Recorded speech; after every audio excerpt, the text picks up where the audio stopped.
Hi everybody, it's Mrs. Powels, and I'm here to read you the book Storms Coming by Margi Preus, and the illustrations are by David Geister.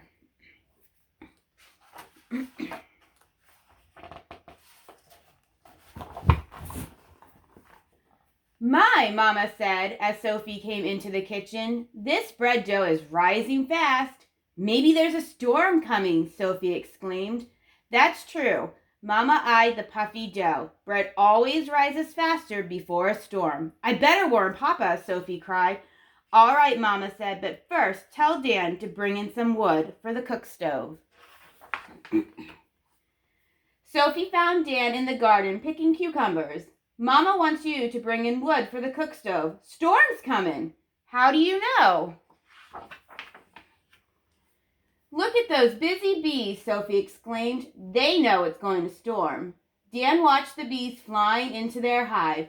That's true, he said. You know what they say, a bee was never caught in a shower. I have to warn Papa, Sophie hopped up and down on one foot. First, Dan said, you better tell Polly to take the sheets off the clothesline. Sophie ran to the yard where Polly was hanging laundry. Storm's coming, Sophie said. Are you sure? Polly asked. Sophie picked a dandelion and held it up. Right, Polly said. Dandelion blossoms close up before rain. So you better take the sheets off the line, and fast, Sophie said. I have to warn Papa. As Sophie raced off, Polly called after her. Maybe you better tell Elizabeth to come home from blueberry picking. Wind billowed Sophie's skirt as she sprinted to the blueberry patch. Elizabeth sat in the middle, picking lots of plump and juicy berries. Storm's coming, Sophie said. Really? Elizabeth asked. That spider thinks so, Sophie said, pointing. Look at that web. See how the frame lines are short and stout? That's true, Elizabeth agreed. She's making her web strong. Wind and rain are coming. You better go home right away, Sophie said. I have to warn Papa. Elizabeth scampered off, calling over her shoulder. Tell Tim and Ted to come in off the lake and pull up the boat. Leaves twisted and fluttered in the cool breeze as Sophie skittered down the steep stairway to the lake. Storm! Sophie hollered to Tim and Ted. What? Tim yelled back. Sophie pointed at the gulls swooping near the water, and the boys started to row for shore. You know what they say, Ted said, while Tim tied the boat. If birds fly low, then rain we shall know. I have to warn Papa, Sophie said. That's a good idea, the boys agreed.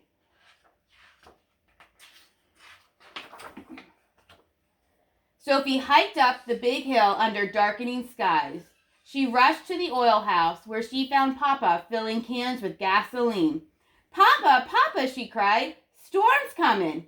Is that so? Papa asked, yanking on the door. Listen to what that catchy door has to say. Papa put his ear to the door. Catchy door and sticky drawer, he said. Coming rain will pour and pour. We better make sure the foghorn is ready, Sophie said, in case it gets foggy.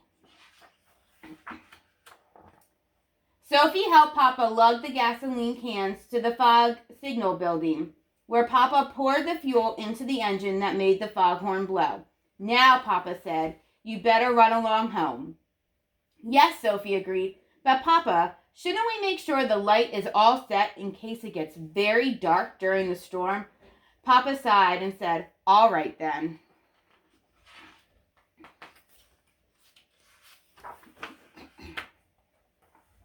Sophie followed him up the 32 steps of the lighthouse. She checked the windows as she climbed, making sure each one was shut tight. Glancing out, she saw black clouds moving across the sky. The lake below was a shifting pattern of green and black and purple. At the top, Sophie helped wind the clock that kept the lens turning on time. Then Papa said, now you better run home. But Papa, Sophie said, Shouldn't we polish the lens to make sure the light is bright for the stormy night ahead? I'll polish the lens. Papa took out a special cloth. It has to be done just so. You better run along home. Oh no, Papa, I can't. I have to stay here with you. Why? Papa asked. Because, Sophie began. Just then, a big, jagged flash lit the sky. Thunder boomed and rain lashed against the windows. Sophie smiled up at Papa. It's storming. There's a little author's note at the end I wanted to share with you guys. It says, in the days before radio, TV, and smartphones, the children who lived at Split Rock Lighthouse, which is on Lake Superior, got their weather forecast from the world of nature right outside their door. One of those children, Beulah Meyer, said the keepers were very cognizant of the weather. They would have to watch for signs and weather changes. Those things were passed on to us kids. Storms were easy to spot when they swept across the lake from the northeast, but sometimes, as in this story, storms crept over the hills from behind the lighthouse. Those storms, known by local fishermen as dirty nor'westers, would just suddenly appear, making them especially dangerous, particularly for anyone who ventured out onto the water. So it was helpful to be able to read other weather signs, and it's likely the children of Split Rock were familiar with the proverbs in this story. But are those proverbs based on fact or fiction? Bread makers know that when the barometric pressure is low, as it typically is before a storm, the dough doesn't have as much air to push against, so it rises faster.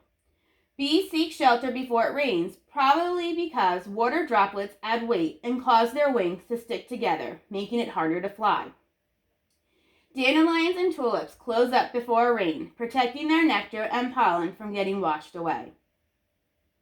Spiders have been observed strengthening their webs or even taking them down before storms. Birds are very sensitive to barometric pressure. Some are known to fly lower in the sky before rain. There is a lot we don't know about how it is that some plants and creatures seem to know the weather is about to change. We only know they do. There are many more weather forecasting proverbs. Can you think of some? Thanks for listening to my story, guys. We miss you all and hope to see you soon. Bye!